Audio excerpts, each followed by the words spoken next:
We primarily work with smallholder farmers in eastern India. We operate across 6 different districts of Odisha and 1 district in Jharkhand. And we primarily focus on this one very specialized tuber, which is sweet potatoes and biofortified sweet potatoes. What is sustainable farming actually, and how have you guys sort of incorporated its practices or maybe the overall ideology of sustainable farming into the startups that you are building? So similar to regenerative agriculture, we also need regenerative aquaculture. And in India, we have a 7,000 kilometer coastline. We have 28 million people in the fishery sector, but we somehow are not moving towards more regenerative sources of fish protein or protein from the sea. And so I'm really interested in how seaweed can sort of change that narrative. When it comes to fisheries, there's a new term, it's called regenerative aquatic foods. Okay. And so crops like seaweed, mussels, small fish have the potential to be grown. And so you can actually grow a lot of these produce in coastal areas and you're not just fishing them out.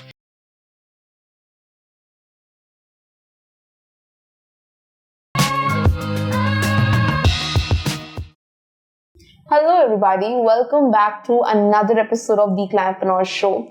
On today's episode, we really try to explore with our green hustlers that how they're actually reshaping the agricultural practices and food systems for sustainability in the Indian context. Today's episode is interesting because, for me, what was interesting was that we have two very different individuals who are working in two different areas. For example, today we have with us Sanjog Sahu, the founder of Mati Farms, who is working in tubers.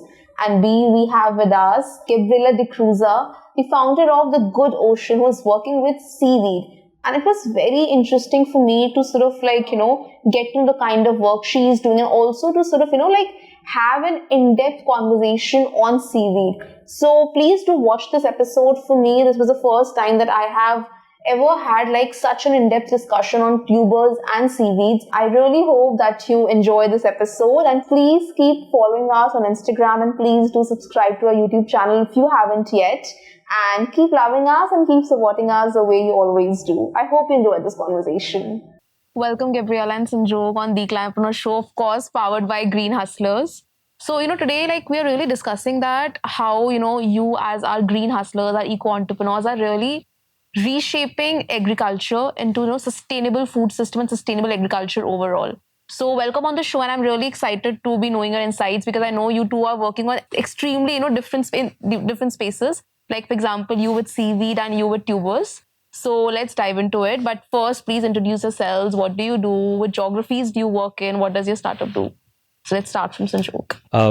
So we have a food processing company. It's called Mati Farms, and we primarily work with smallholder farmers in eastern India. We operate across 6 different districts of Odisha and 1 district in Jharkhand. And we primarily focus on this one very specialized tuber, which is sweet potatoes and biofortified sweet potatoes. Odisha has a big culture of sweet potato production. There's also a lot of concurrent wastage, post-harvest loss wastage.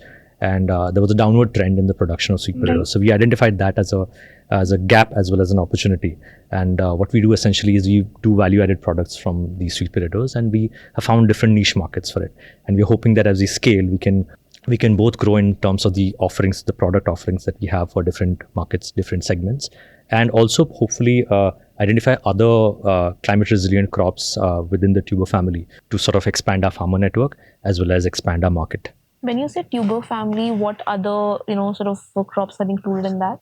Well, even potatoes are tubers, but they're stem tubers. Okay. And what we focus on is sweet potatoes, which are root tubers. And there's cassava, there's elephant foot yam, which is also popular in Goa, I believe. Yes. And there's a big market for the scientific names. I will skip them. Or are we doing scientific names? Ipomia batata, Discoria, alata. It's very funny sounding. Our audience is very smart. Yeah. So these are mostly endemic species. They've been growing in India for a very long time, or probably forever. They were probably domesticated here. In case of sweet potato, they're likely from Pacific Asia, but the others, but it has come so long back in the past that you can almost say that it's native to here. Right. But there are probably more than 6 or 7 other varieties. Tapioca, which is a starch that is used I recently only got to know sabudana is a very popular product made of tapioca pearls, which actually comes from cassava, which is another tuber, which grows very well in Odisha. Although we don't really use it in the same way that you do. Arrowroot, which is arrowroot powder, which is an important ingredient in biscuits and other things. It's sort of a binding agent. So that also comes from, that's another tuber. So there are a lot of such crops that already are connected to global food production systems, as well as sweet potatoes. But in our context, sweet potatoes are mostly seen as a seasonal crop. For us, they're a Goldilocks crop to work with because they have a good global market. They're considered to be superfoods, and they are at the back end with the farmers. There's a lot of cultural acceptance. Farmers are already familiar with the crop. So we're not really asking them to make radical changes at the farm level. And I think the best thing is that they're also good for consumers in the sense that and also they're good for the planet. Yes. They're known to be less reliant on intensive use of water and inputs. Inputs can actually negatively affect their growth. So it's more, when it comes to tuber cultivation, it's more about sound ecological design than deep technological interventions with precision farming. And so they have that natural ability to adjust to seasonal changes, and they're climate hardy in that sense. But I love the fact that how deep did you go on, like sweet potatoes. Like we have seen like tubers actually, but one of the tubers we see here is sweet potato. But I've never sort of thought of imagined it the way you just showcase. And when you mentioned about tapioca, I remember one of my when I love sabudana. So, but when I saw one of the reels at how actually sabudana is made, that's when I realized that it's coming from cassava. And now you're mentioning about that. We'll get more into it. But Gabriela, you tell us, what do you do? I know seaweed is your highlight, so tell us. So similar to regenerative agriculture, we also need regenerative aquaculture. And in India, we have a 7,000 kilometer coastline. We have 28 million people in the fishery sector, but we somehow are not moving towards more regenerative sources of fish protein or protein from the sea. And so I'm really interested in how seaweed can sort of change that narrative. I run India's first seaweed food company, which is interesting because as a country, we don't consume seaweed as a food product, but we consume products from seaweed on a regular basis. So if you've brushed your teeth today, you've consumed seaweed. If you've had an ice cream last week, it's had seaweed in it. If you've used shaving cream or any kind of gel or foam-based product, it quite often has seaweed gels in it. And these seaweeds are sourced from women seaweed harvesters in coastal Tamil Nadu for generations. We just don't know much about it. So in a similar way, just like tubers, we know unless you actually dig deeper, you don't get to know much. A lot of our food systems have these amazing stories and sources from them, but we just don't pay much attention to it. And so that's also why I'm trying to talk more about India's seaweed wealth. We have 800 species of seaweed in India. We don't eat any of it, but we have huge potential to put it in our diets because it's really nutritious, specifically for women and children as well. And there's also a huge potential to work with it with bioplastics, biofertilizers, various other pharmaceutical properties that it has. So there's multiple market opportunities as well. We just really need to understand it a little more. And that's kind of a part of the work that I do.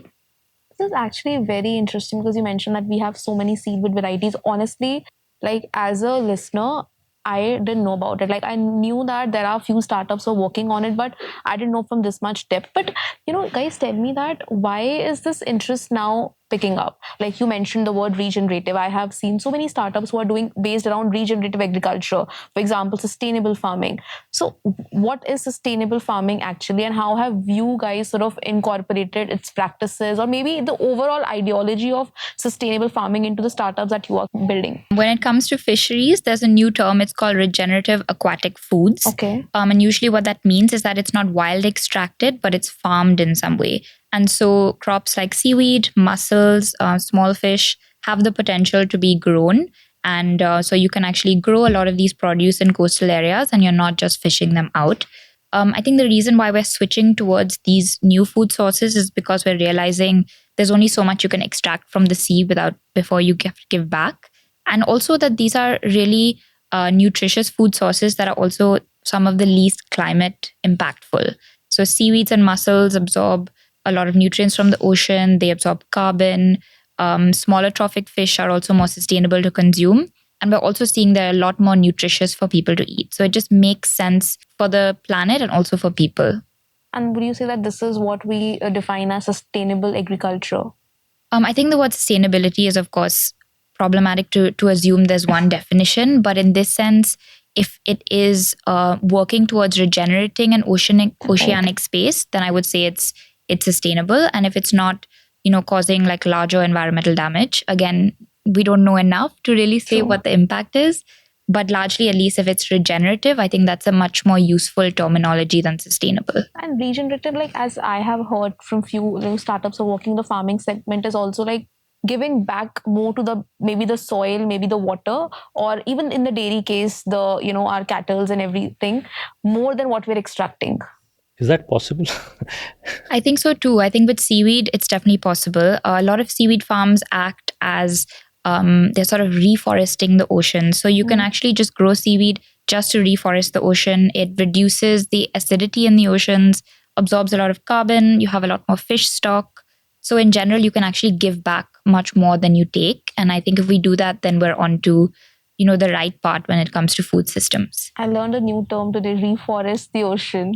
Would you also say that when you say regenerative, is it creating like more resilient aquacultural systems, or for sure? Yeah, because resilience as a concept is within ecological circles. Resilience as a concept is more in vogue now than sustainability because it's more future oriented. Absolutely. You can take a classic example of shrimp farming, for example. If you start a shrimp farm, you have to cut down certain mangrove areas. You tend to isolate this one species in an area and then farm it. But it's really susceptible to disease. It uses a lot of electricity and water and pumping. It's also not very community based because usually like a landowner will own it and people will work on it. Sometimes it's, it's very, exploitative. And that's just not resilient as a system. Whereas if you have mangrove based fisheries, there's much less possibility of disease outbreaks. Communities can use it. It's really not very top down and bureaucratic. And so these are sort of examples of how fisheries can move from being extractive, exploitative into being community-based and regenerative. And plus, it's also empowering the community around, like, for example, in your case, the women who are actually extracting the seaweed from the oceans. I would ideally love to work with the women harvesters in Tamil Nadu. I haven't yet. I work in Goa. But the goal would be bring communities on board and sort of let them share in the wealth that's generated from these supply chains instead of it being like the current fisheries sector. Fishing communities work over time. They bear most of the environmental and climatic risks and they make the least amount of money in the supply chains. Whereas just one level up, if you're a fish processor or an exporter, you make money, in the crores. And so that disparity also needs to be worked on. And if we do have fishing communities that are made business owners, stakeholders, policy, interact with policy, I think there's one way of reducing inequality along these supply chains. Because you spoke about processing and then coming to Sanjog was actually sort of figured out, this thing, because as you mentioned that, processing, like we produce food, but after that, does that food reach to is it utilized completely? A lot of food is wasted. Yeah. And that's when efficient processing comes in. Yeah. But firstly, Sanjog, let's start from that in your space, with tubers you're working in. How do you define sustainable agriculture? So sustainability as a concept has actually moved from other domains into agriculture now. When we think of sustainability in agriculture, it's also fairly old. It's, there have been concerns of, sustainability of agricultural models globally for a long time. And typically when we think of sustainability, we think of environmental sustainability. We think of extractive industries or industrialization as something that directly affects environment.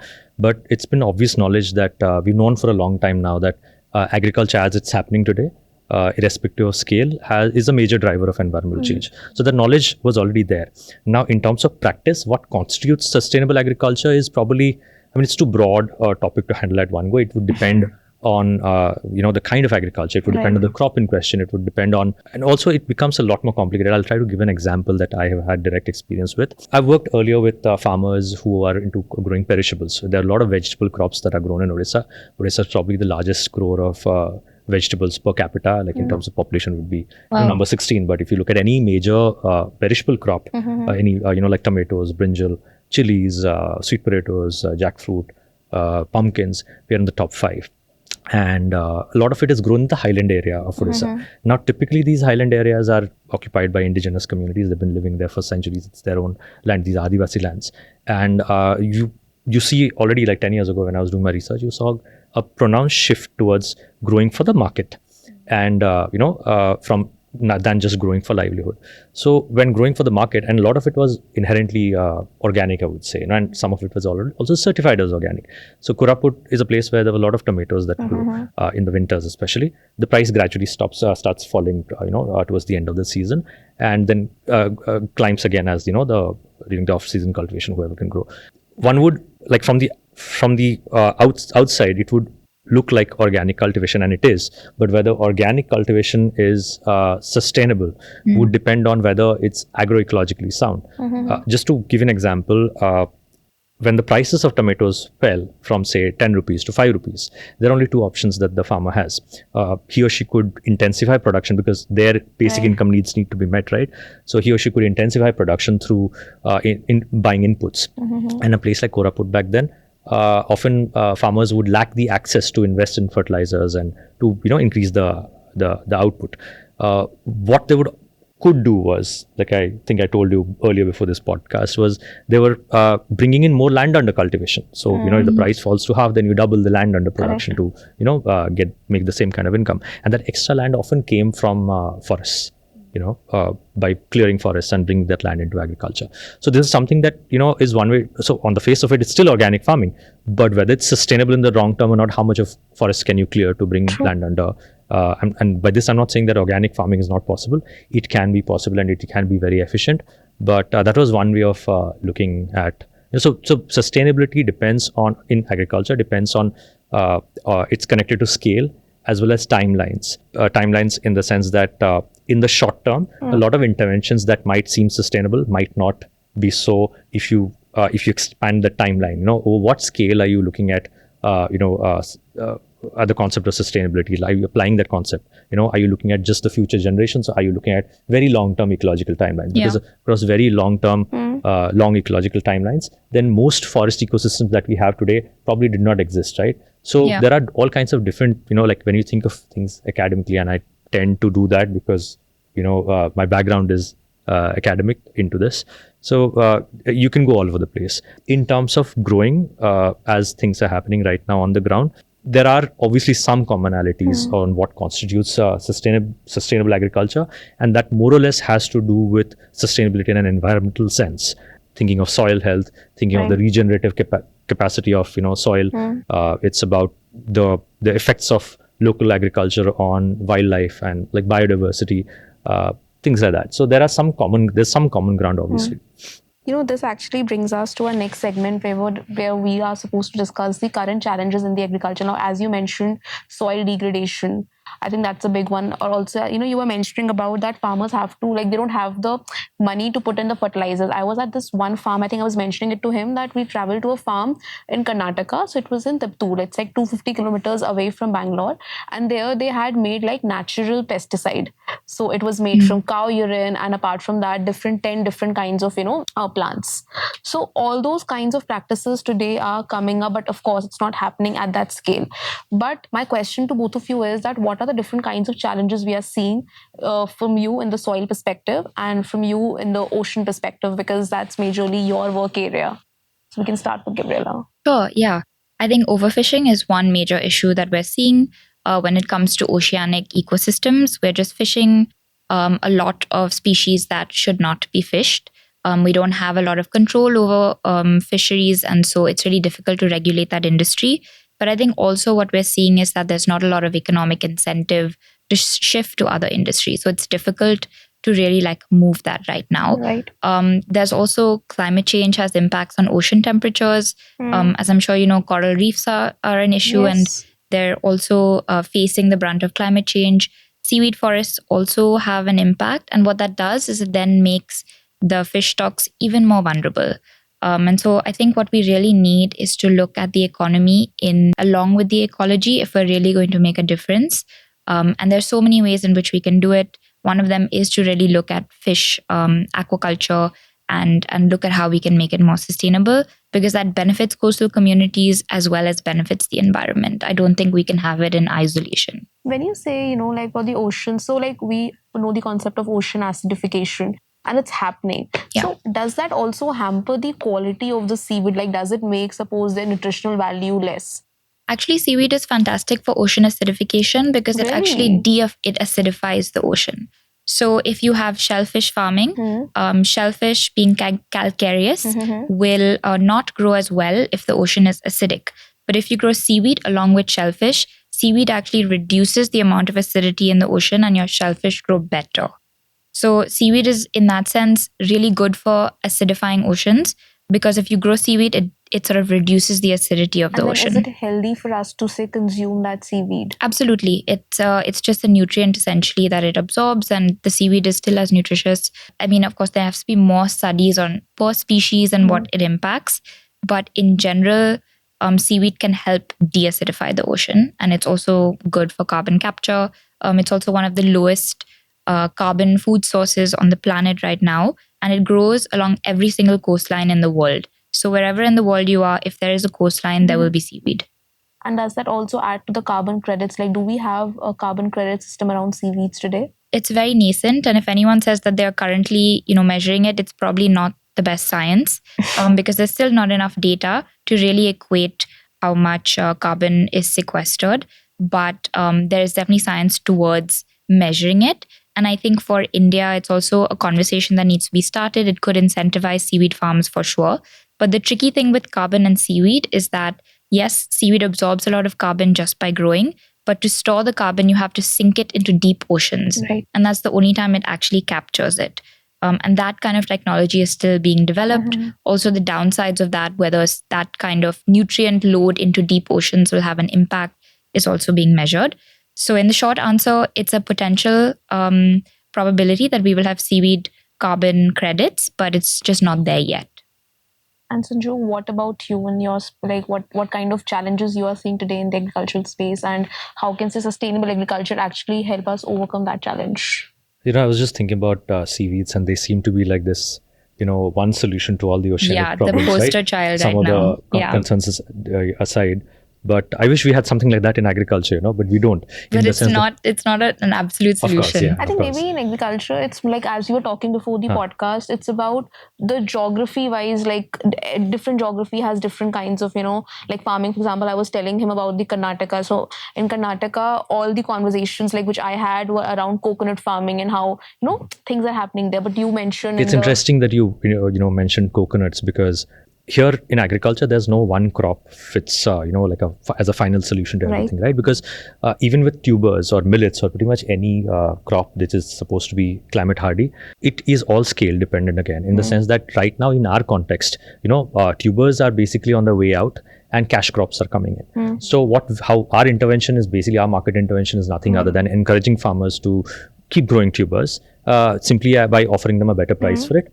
But think about let's consider a scenario where tubers are superfoods. There's a big global marketplace that we are selling in, and at some point, because of competition, because there'll be enough high quality tuber based products in the market where, and that will eventually, competition will drive the prices down. Right. And then, it'll sort of trickle down, back down in the supply chain to the point where farmers are pressurized to grow them more and more intensively. My point being that, any superfood or any super crop has the potential to become an unsustainable crop in a different context. So the limited point, any potential crop has the potential to become that. So the limited point that I'm trying to make is that, when we think of sustainability, when we think of like superfoods and super crops, it's all a little like there are limits to what these solutions can these crops can achieve as a solution to agricultural problems or problems of sustainability. The other thing that you mentioned was about natural pesticides, right? Take that example. There aren't enough studies to show that organic pesticides, there are studies, but there's not enough data points to know what the long-term consequences are of, because at the end of the day, organic or inorganic, they're still reducing the agrobiodiversity in the crop fields. And so it's obviously it has to be done in order to feed populations, but there aren't enough there's not enough information out there some studies to show what's happening in the field. So it's a constant sort of tussle, it's a constant trade-off, right, that one has to make. And as entrepreneurs, as working in the field, as someone who's trying to implement solutions, there's only so much of studying or theoretical there comes a point where theoretical knowledge can limit actions on the ground. So at least I personally am trying to constantly educate myself, get perspectives from the ground as well as perspectives from academia, and also understand what market will reward and not, to sort of determine our future. A lot of work. Yeah, it's a lot of work. Yeah. Which like really brings me to the next segment. So in this segment we have to really discuss about that. How do we diversify, different like crop patterns, or how do we improve our access to markets while also strengthening our food supply chains? I saw this very really interesting thing. So like my understanding of agriculture is, and a farmer only mentioned this to me, that the problem today, as you were mentioning, is that we go into growing just one crop, and that too at scale. But if we have like diversity, then these challenges wouldn't be there. Also, sometimes what happens is, because when the farmer is just growing one crop, if that, maybe because of climatic conditions, if that crop goes away, the entire income goes away, or market prices changes, that all happens. So how do we diversify? Like you can talk from the Odisha perspective, you can speak from the ocean perspective. So how do we diversify that? B, how do we increase, because crop ban gaya, now we need a market to sell that the product. So how do we do that, and how do we strengthen our supply chains? When you think of crop diversification, naturally speaking, historically, the farmers have always grown a variety of crops, and it's not just from an ecological perspective. It's also financially, it makes sense, and not to put all your eggs in one basket. And of course, when they're growing for livelihood, naturally farmers do grow, especially like backyard cultivation. There'll be a lot of diversity there. Now, when markets intervene, as they are in today's time, it actually makes more financial sense to, scale up your production. Like, volumes is where farmers make money. So there's a natural tendency towards monoculture in today's time. But I can speak from my experience in Marty farms, where we are encouraging farmers to grow tubers or sweet potatoes, but you can't grow, like farmers can't grow sweet potatoes more than maybe 1 or 2 cycles in a year. Even short cycles, season crops would be like 90 days is the minimum amount of time that our sweet potatoes take to grow from, to harvest. And that leaves farmers with a long amount of time in the year where the land would lie fallow. It's all, again, we are led by context. When we try to enter a new cluster, we try to see what has historically grown well there, and why does it grow. Like a lot of our coastal farmers in highly fertile, sandy, loamy soil environments where sweet potatoes do well, provided the temperature is cool enough, and which is a rarity now in today's time. But we saw that off season, there is definitely a lot of peanuts that that farmers grow. So as a company, we can't really like incentivize peanut cultivation, because we are sort of focused on this one crop right now as a startup. But we do incentivize farmers in the sense that we are looking. We do encourage them to grow peanuts by not forcing them to grow sweet potatoes off season. We try to move in terms of geography to another cluster, and highland. But like adding, like asking you here, that is it true that when you grow just one crop, the soil biodiversity also gets hampered? Like, is it true? Like, so if you ask the ecologist in me, then I would say that growing anything, even like for one cycle, would reduce. Like agriculture, we tend to think of it as a it's a nature-based activity, but it's not a natural activity. It's definitely an intervention. It's a disruption in the natural environment. But that's something that we've done for centuries or millennia now. So that we passed that point where we are looking at that question is something that's very difficult to answer in that sense. But if you talk of whether monoculture affects soils and land more, then yes, definitely. Both from a systems perspective, also having multiple crops grown over time. Like for instance, the peanuts actually are nitrogen fixing. They're legumes, so they're nitrogen fixing. So the reason why the culture of peanut cultivation during off season has come out is because they are even less fussy as crops to grow, and that also gives farmers an alternate income. Like imagine a scenario where we go down as a company in the clusters where we are working with farmers. Then if the farmers are only growing sweet potatoes, then they would suffer as well, right? So we understand that, and we also, there's a limit beyond which we also don't want to intervene in a climate, go against the weather and grow something where it naturally doesn't grow out of season. So we have succeeded, at least in our case, it has worked by simply moving around. That's why we are in 6 different geographies, because there are different times of the year where sweet potato does well. We in fact moved to Jharkhand, to Ranchi Plateau, Ramgarh, where sweet potato is doing well at this time of the year. So the next harvest I'll have is in Ranchi of all places. So we are not really geography specific or focused. we are definitely crop focused because that's the. Would it be like the right thing to say that maybe the sweet potatoes that you are growing are maybe more healthier than the ones that's available in the market, or maybe the farmers who are attached with you, like who are growing these sweet potatoes and not with like the traditional ones, maybe are more benefiting from this system? Benefiting how? Like Like financially or? financially. Financially, And like definitely. they also have like a local supply chains secured. So again, like I said, the security of our local supply chain, like there are two ways of looking at it. One is that, farmers grow for us. It's directly sourced. It's not in source. We grow with them and it's on contract. Okay. So one way of looking at it is that the prices are assured. But on the other hand, from the farmer's perspective, imagine if we as a company go down, then, the farmers are essentially putting all their eggs in one basket.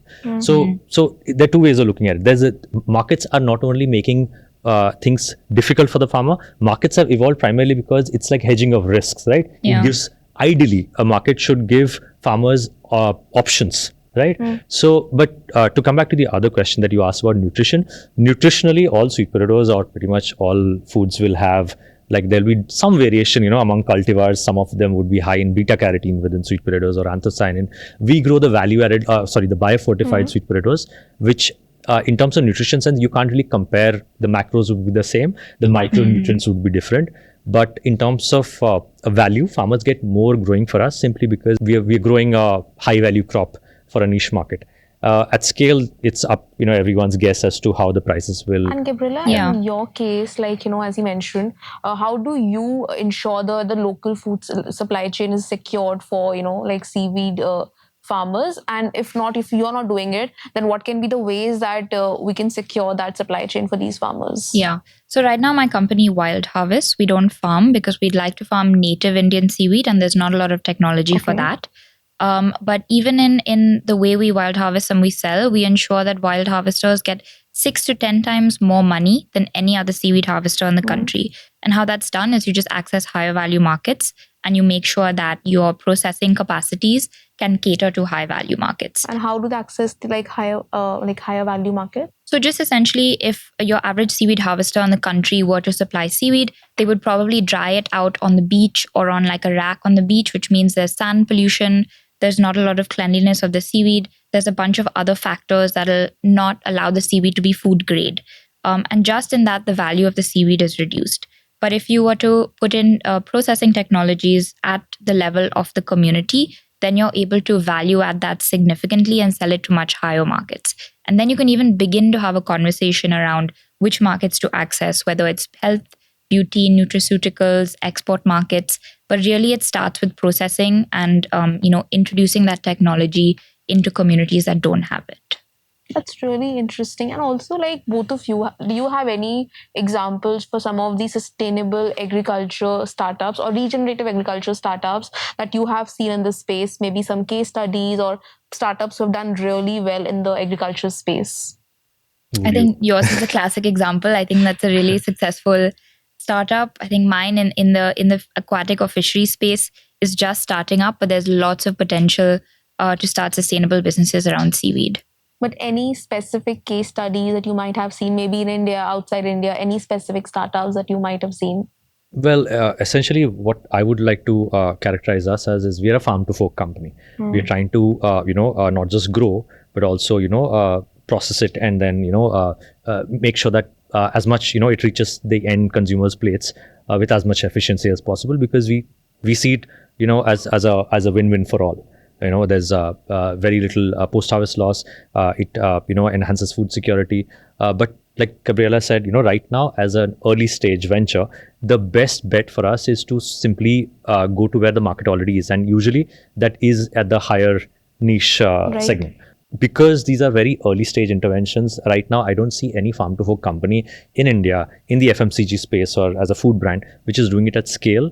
But there are a lot of, I think, shining small businesses that are there right here in Delhi as well. There have been sadly no systemic case studies done on this within India.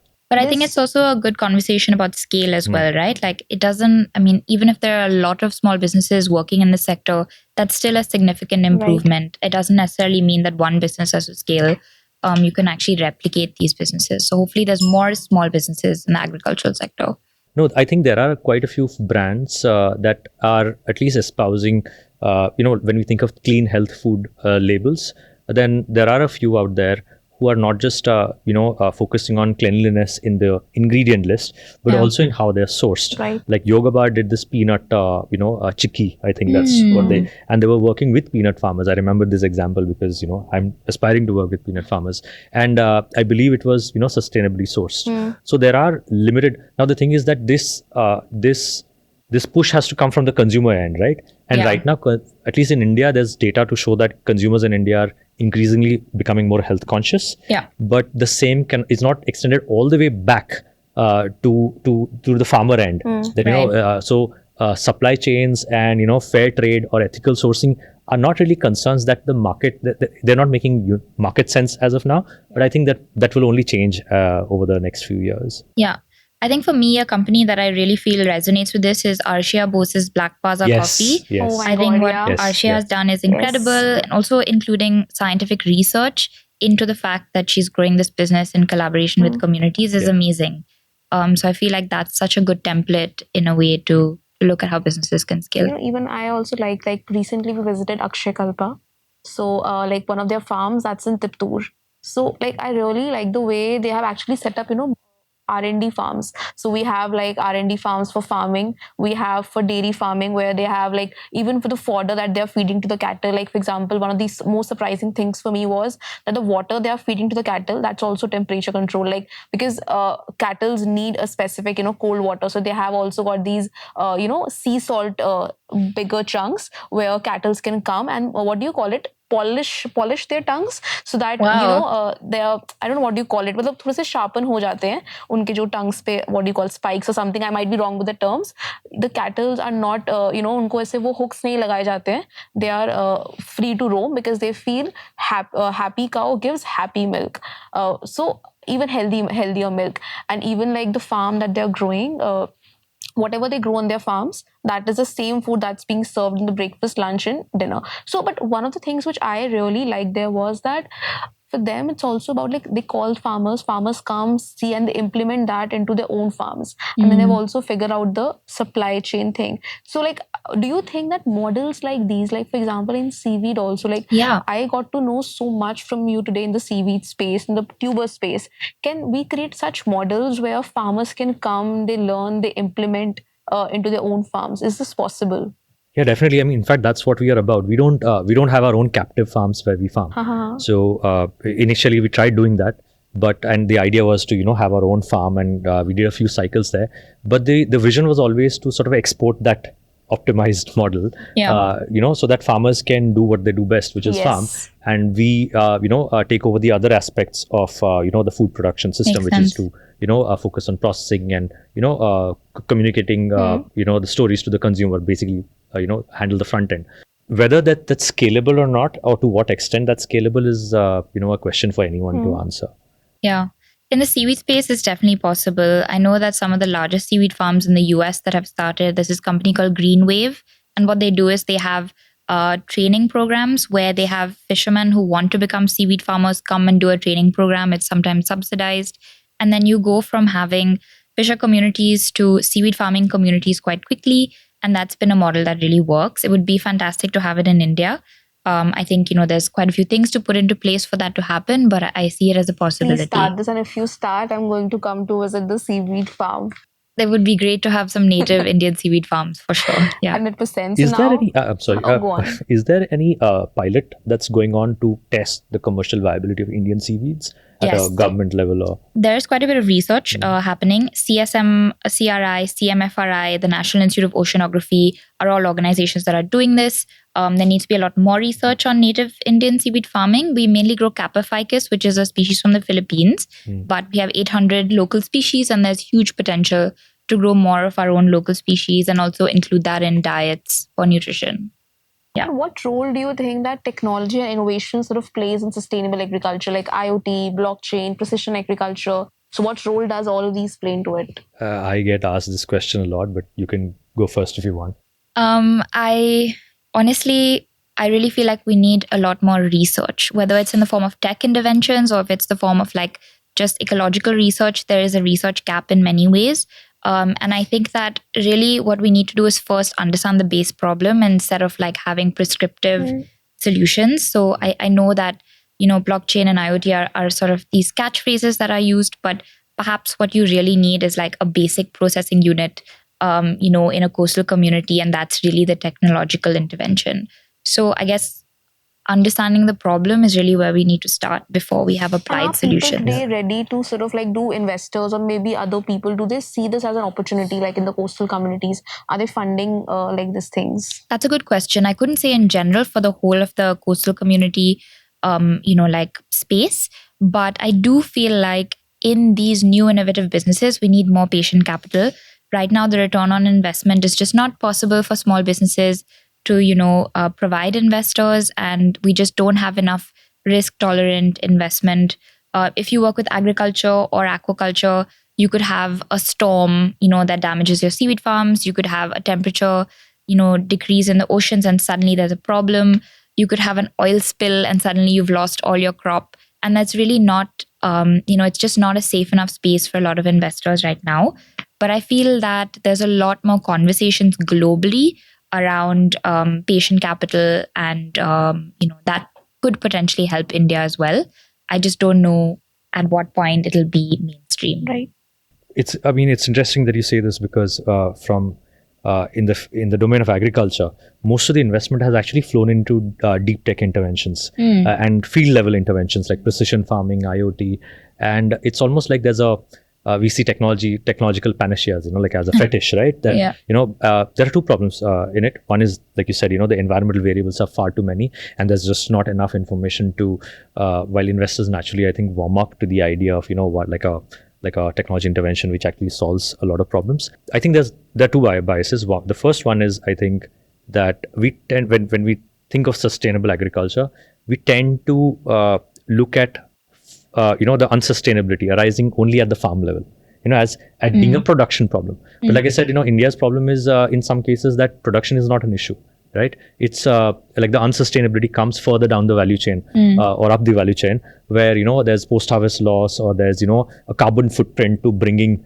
the produce to the plates. So those are easier problems to solve. I think I'm not saying that there's farming cannot be optimized further. It can be. We are operating in a context where I think as a sector, agriculture as a sector is subsidized, and therefore food as commodity is undervalued. So what you pay for in the markets for any fresh vegetable is not what it costs to grow. I mean, there's a lot of externalization through subsidies, through and when you consider that, then there are interventions which need, it's not rocket science. Food processing is not rocket science, for instance, and hardly any of what we grow is actually processed when you think of perishables. So to me, while there's a lot of promise, the reason why capital flows into tech interventions is because there's a lot of promise of scalability, and that's great. But the problem, the way I look at it, there are much easier problems to solve when it comes to agriculture, which need not need like a lot of innovation, a lot of R&D, but something as simple as sound ecological design. Like we've seen that in the case of sweet potato cultivation, just simply identifying the appropriate amount of ridge, tubers grow underneath the soil, right? So if you create a ridge, we realized that a lot of farmers were not simply informed as to how big the ridge and how high it should be or how big it should be, depending on the season that you're growing it in. And that itself has striking effects on the amount of output that you get. And so it was basically like a knowledge issue where some farmers knew about this, but not all the... So yeah, that's the other thing. When we think of technology, more accessible technology, every farmer has smartphones these days with high-speed connectivity.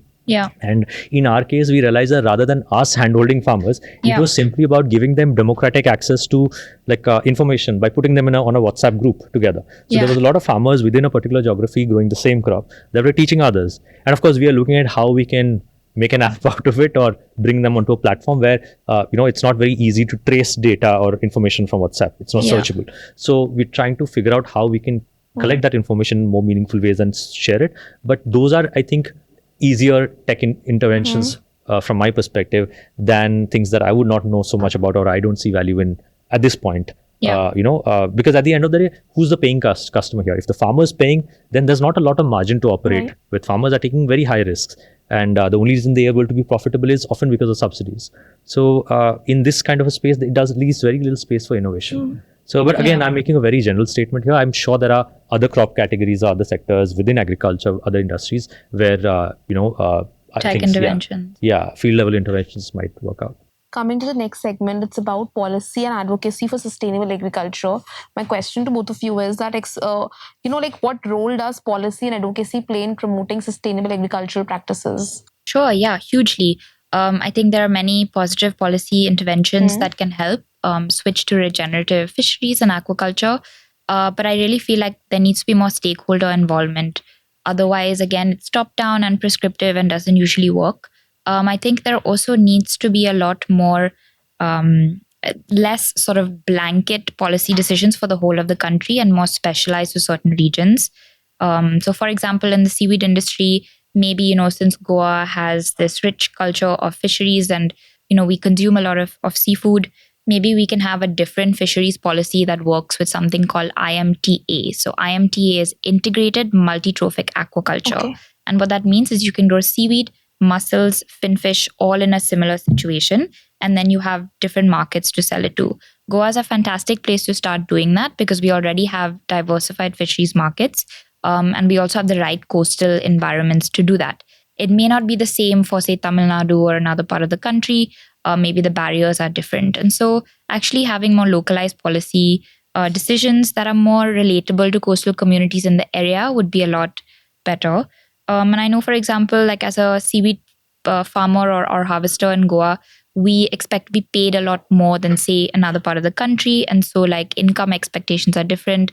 Policy also needs to consider the economic situation. So one blanket policy may not actually work for, this sector at least. Yeah, I think the same applies to agriculture in terms of greater flexibility on the part of policy would, as for instance, allowing states to formulate their own agricultural policies, which take into account the crops that are important for that particular area, would definitely make sense. But so policy is a very broad term, and policy focus is also very broad. There are multiple stakeholders, governmental and non-governmental, which influence policy and action. And I think there's a lot of great work that's going on. If there's any, I think pet peeve that I would have would be that again, policy focus often tends, the unit of focus is the farmer. When we think of agriculture, and the interventions therefore are designed at the farmer level or the farm level. And the problem with that, I've already explained how, this focus is a little biased, because most of the questions of sustainability don't just, when we think of sustainability in farming, it's not just, the farm which is unsustainable, but it's the entire spectrum of, that is unsustainable right now. It's also almost like, we tend to view farmers as agents of environmental change, right? Like they are the ones, or their activities are the ones that are creating that sort of. So it's almost like, but also we have to understand that farmers are not really they're quite powerless in this regard. It's almost like we are imposing the burden of sustainability on those who are least empowered to make change, do anything about it. So it's almost sort of similar to what you said. The way we change that is, rather than imposing top-down, like policy decisions on, okay, this is what should be done, it's probably, and nowadays you have great mechanisms like farmer producer organizations, in addition to NGOs that have typically worked in this space. So maybe multi-stakeholder, involvement, and that's happening as we speak. There are a lot of laws, progressive laws that have come out over the last 2 decades. For instance, the Forest Rights Act, which, at least in theory, was about, cooperative governance of forests for minor forest produce. So if similar, policies could come out in terms in the agricultural space, that would be great. Yeah, I think diversity is the right word here. We need diversity of stakeholders involved. There has to just be an invitation for more people to participate in this process. Yeah. Honestly, I learned a lot about seaweed farming, tubers. I've never talked about tubers at this length. So, but the kind of depth you bring in, it's really amazing to see, because when I was in UK, and I think there sweet potatoes were the only thing we used to survive on, because like it was comparatively cheaper to the other meals our budgets could afford at that point of time. But just talking about it at this much length with you, I think it's really interesting, and it also gets me to the point that India is we always say that it's a very rich country in terms of diversity, but in terms of our food, in terms of, how you just built a startup out of tubers and you did it with seaweed farming. So it's really incredible to see. So thank you so much. Thank you for being on the show, and thank you for sharing all this. My pleasure. Thank you for having me. Yeah. Thank you.